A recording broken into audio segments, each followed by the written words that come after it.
I thought I had a marketing problem. I didn't. I had a living by other people's rules problem. You see, I have been in this space of being an entrepreneur in the coaching of some sort of aspect for about 5 years now. And throughout the entirety of those 5 years, there's been like this checklist of rules of how I'm allegedly supposed to show up, how I'm supposed to show up on each individual social media platform, how I'm supposed to show up on podcast platforms, how the content is supposed to be structured and done differently for basically each individual thing. And every single time it felt like it was robbing me of the creativity. Over the past 5 years, I've felt very lost in this space in particular because I've crossed the beliefs in my mind that to be a successful coach, I'm supposed to be thriving on social media, the YouTubes, the Instagrams, the Facebooks, the TikToks, the Spotifys. And I haven't never been able to find my strive because I've been fitting myself into that mold of other people's rules. This is even with hiring professionals telling me how to articulate and craft specific pieces of content, the SEO, the keywords, the hashtags, and blah, blah, blah, blah, blah. All stuff that just didn't feel like me. And so I've been sitting with this for a really long time. And even last week, I had posted a piece of content expressing my dislike for how social media is being used or portrayed nowadays. I was scrolling through my feed, and it took me a solid 30 seconds of scrolling before I even found one of my friends, because every single one was sponsored ads or the influencers that have hundreds of thousands of followers just being pushed into my feed. And it was that quick, attention grabbing, that mind numbing, headache inducing, just fast lights and little bell whistles and chimes, and just I don't like it. I don't like feeling fried when I want to go on social media to be social with my friends. So a couple of weeks ago, I posted a piece of content that expressed this, and I didn't realize how fast it would take off. I didn't realize there was so many people who felt the same way that I did. So I looked at that and I thought to myself, what's the lesson here? Because the thing is, being a coach, like this business, it's an extension of me. I can only coach people to the extent that I myself have worked through my shit, essentially. I'm big into Carl Jung, and the most famous quotes that comes to mind from Carl Jung is, "Where the resistance is, so is your task." And I felt so much resistant in content creation, and I was just trying to figure out, what do I have to do? How do I overcome this obstacle while still observing this stuff in life, taking in, the analytical mind, taking in the data, taking in the metrics, and just trying to make this puzzle fit. So after taking a step back and thinking about all of this stuff, I realized that when content actually felt nice to me was when I was just pulling out my phone and sharing an experience, sharing a client win or a testimonial, sharing some sort of big aha extravagant thing that I went through with a friend, or just random life lessons that I've gone through, or even just sharing about the thick of it and currently being in the trenches. I would get so much interact, I would get message of people thanking me for showing up in that vulnerability. And then that was the first metric, is I actually haven't had people share that because I haven't been showing up in my vulnerability, because I've been forcing myself into this box and this compartment of structuring content into this way with all the keywords and stuff that I already outlined. Like, that's not me. That's not me.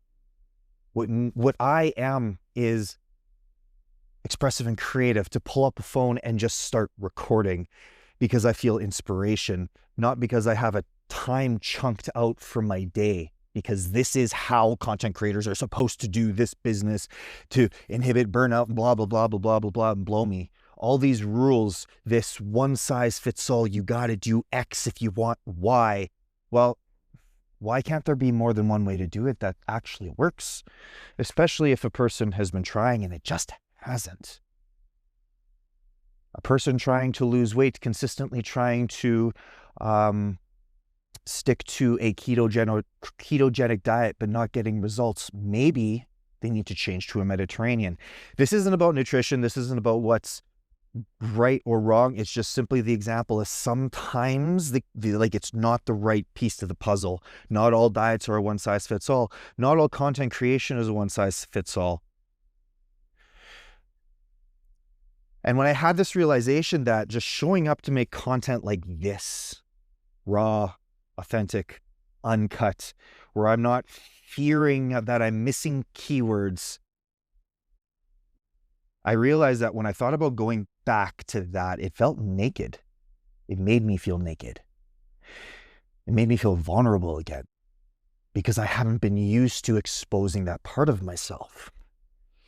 And so even though I had that realization or had this realization that maybe it's time for me to start showing up differently, going back to that and having all these voices over here. It's like, nope, nope, nope. You need SEO. Nope, nope, nope. You need keywords. Nope, nope, nope. You need hashtags. It's just this internal conflict of what am I supposed to do? What do most people like us do? As high achievers who like data, we try and consume, we try and find more information, the next video, the next podcast, the next cheat sheet, the next thing that's going to, what we hope inevitably solve this discontent problem we're feeling of being stuck in analysis paralysis because we feel that we have to make the perfect decision to make the next move. I hate the word perfect. I don't think that word should exist because there is no such thing as perfect. Perfect to one person is not perfect to another. Beauty is in the eye of the beholder. And even though we know this information, we let it control and dictate our lives simply because of that fear of vulnerability, the fear of being seen, the fear of being spotlight. Now, if you were like me, I was the kid in class that would sink to the back. Because I discovered that when I was in the spotlight, I was often ridiculed. I was the fat kid, so I was bullied a lot. And so I just learned that the less in the spotlight I was, the less ridicule I had to go through. The less time I had to worry about holding that mask.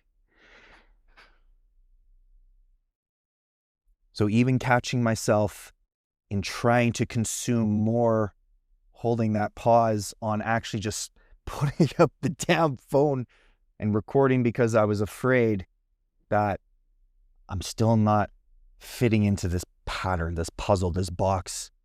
I'm not worrying about keywords, SEO.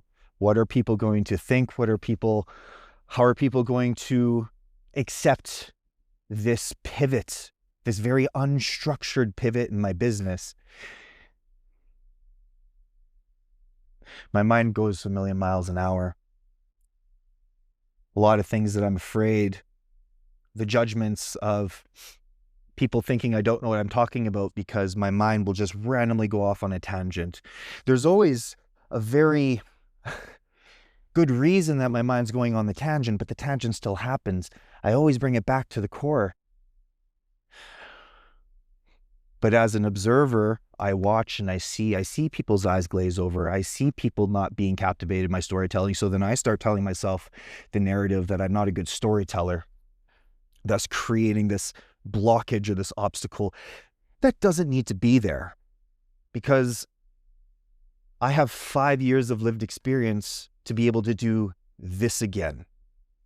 And if I did this 5 years ago and it felt freeing, it felt expressive because I was just showing up, then why or what's stopping me from believing that doing this now in 2026 is not going to be equally or even more expansive?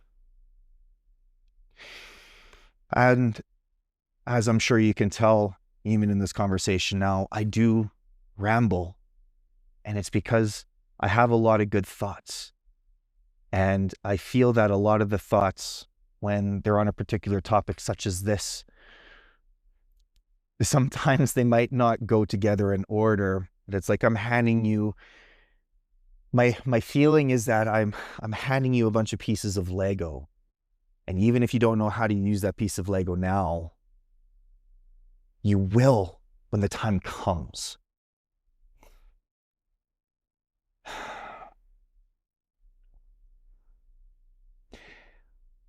I like getting lost in thoughts. I get passionate about things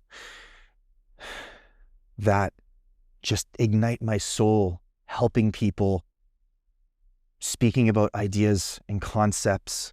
And as a child, I used to be shamed for that a lot.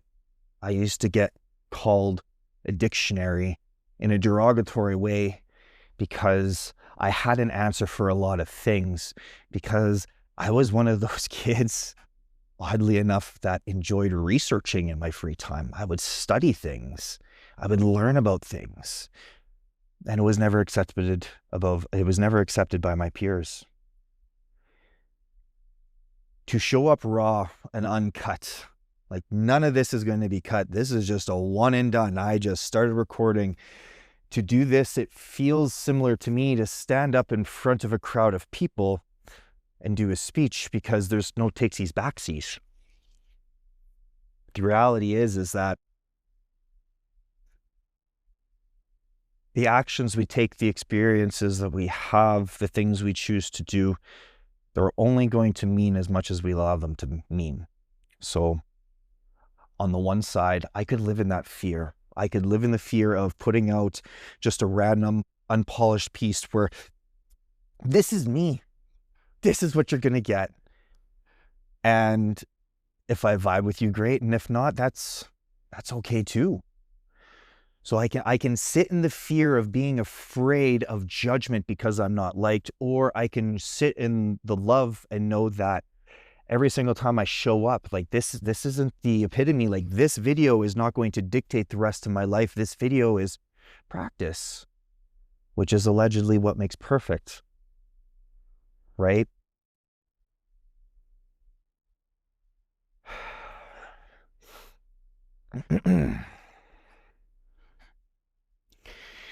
For us to grow in life, it's not polishing things. It's being honest under pressure.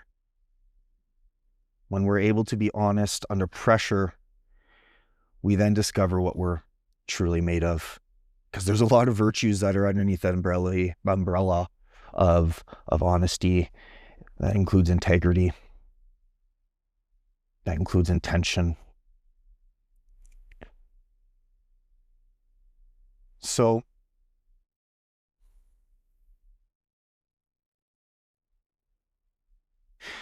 the lesson that I learned in this is, for the last few years, I have spent a lot of money trying to make myself into something that's not in alignment with who I am. Trying to become a part of this herd that we're told to be, and did not feel into alignment. Time invested, money invested. Seeing the signs, seeing how people also want real, authentic, and then ignoring myself, ignoring those intuitions.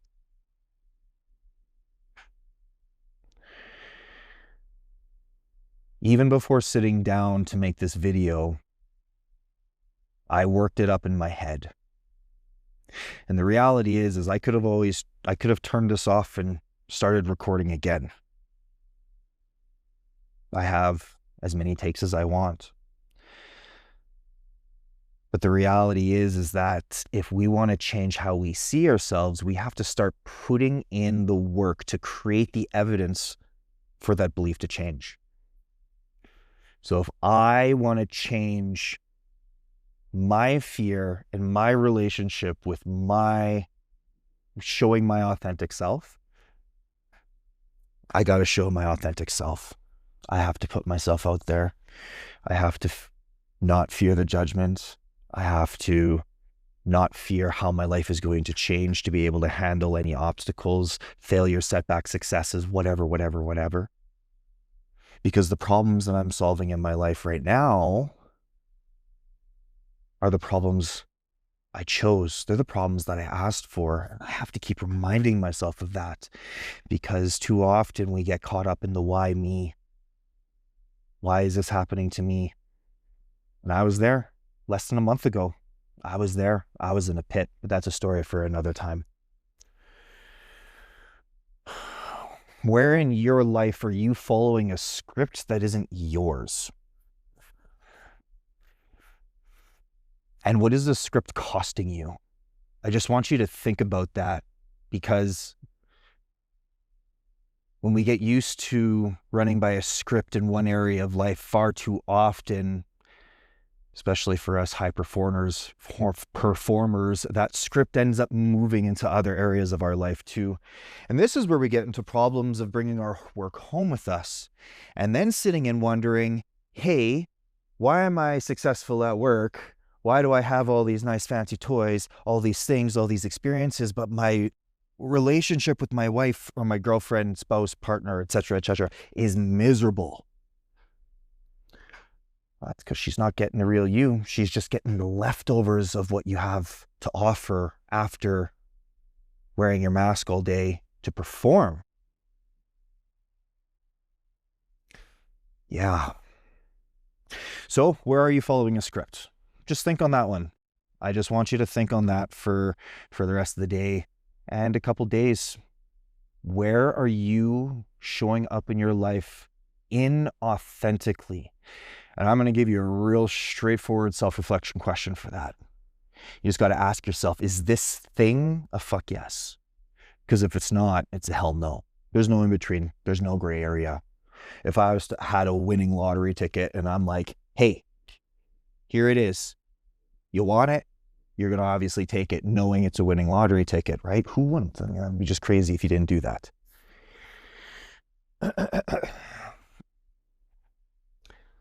There's no in between. Oh, maybe. Oh, I don't know. Oh, what about taxes? Everything in life is a fuck yes or a hell no. Because if you're in between and you're having to convince yourself, that means that there's resistance there. So we have to remove the resistance. Removing the resistance looks many different ways. For myself, it wasn't removing content creation. Removing the resistance in my life was removing the script. It was removing this template that I was told I have to do. That's it. So that's my story for this week. I'm going to be trying out this new free-flowing, what it's called is called grandpa vlogging, because other than a couple talking point notes, this is just all free-for-all, uncut and raw. And so I'm going to leave you with this. As a man, it is important, if you want a fulfilling life, you got to stop performing and you got to start leading. I promise you, that's going to change the things. Have the best rest of your day. And until next time, take care.